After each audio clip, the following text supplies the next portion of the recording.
Good afternoon, class. My name is Sean Jones. How's everyone doing today? Today I am here because I'm here as a part of my company, SJ's Tavern, to let you know why we should hire ex-felons. We all have made mistakes in life, and we all deserve a second chance.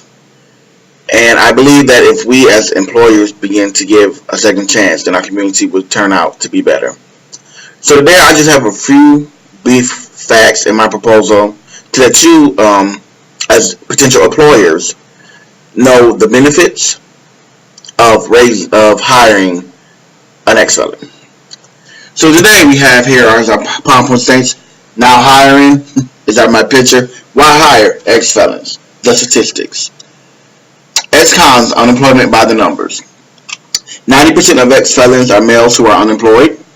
15% to 30% of those who were incarcerated cannot find employment.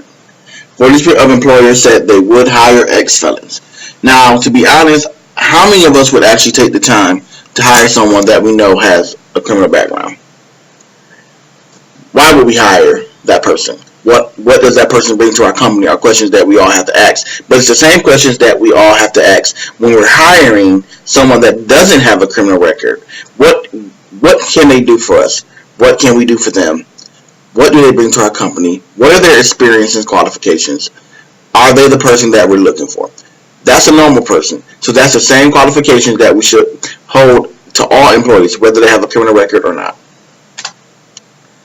The government issues.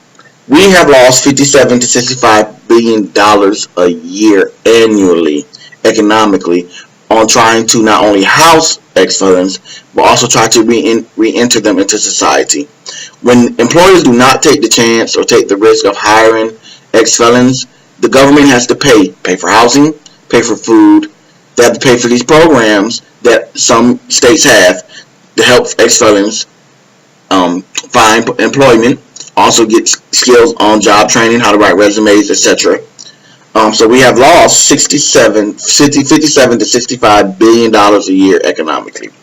The U.S. population of working age to ex-felons is 12.3 million to 13.9 million. So 12.3 million is the working age. Those are people who are not currently on probation, parole, or have not been in the judicial system, compared to those 13.9 million. So that is 1.6 million more than the normal population of the United States of America. That is a lot. That is a high number of people that are ex-cons, ex-felons, have been in prison, that are not working compared to the general population of those who are working. Education. 38% of felons have a GED or high school diploma. 11 of those have taken college courses. Question. How many jobs out there can you even apply for without having a high school diploma or a GED? Not too many. Even McDonald's now requires that their employees have a GED or high school diploma or are in school. How many employers do you know need a master's degree, an associate's degree, or a bachelor's to even apply for the position? Jobs are now asking that education be one of the qualifications for those potential employees. You have to go to school. You have to have that degree. You have to have the skills that you are taught in school to apply for some position. For instance, how can you become an accountant if you haven't been to school for accounting? How can you become a doctor if you have not been to medical school? How can you become a dentist if you haven't been to dentistry? Even with culinary, you need to have been to school now to potentially have a job in a restaurant, an upscale restaurant at that, to be able to be employed by them.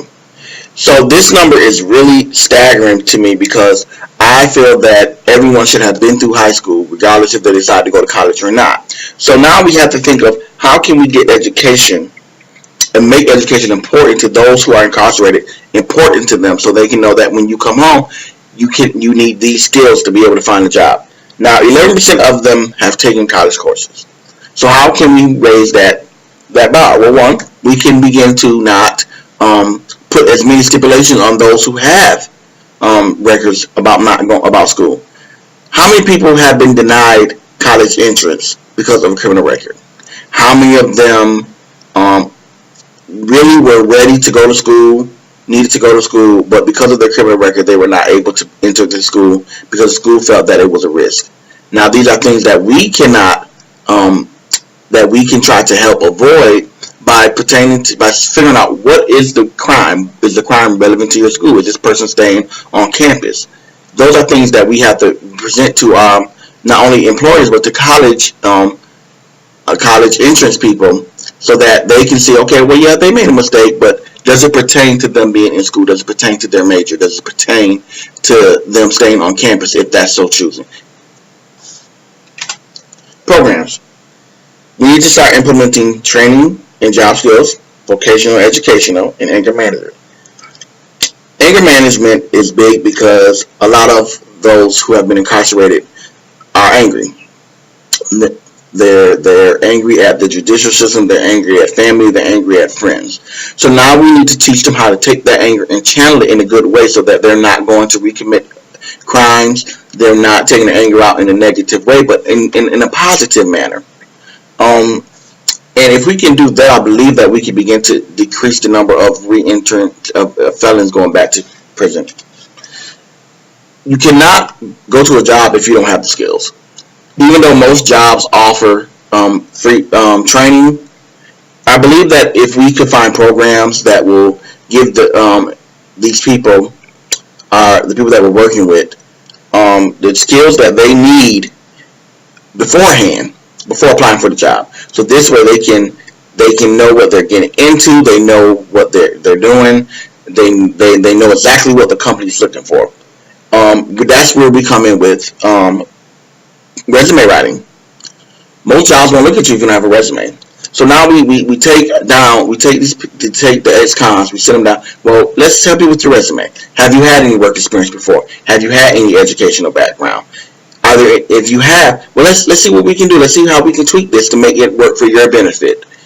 How can we take this experience and present it to an employer and say, well, yes, I do have a criminal record, but I also have 5 years experience in the customer service field. I have an associate's degree or a bachelor's degree. Yes, I slipped and fallen, but I still have skills. So presenting down a resume will also help in their benefit.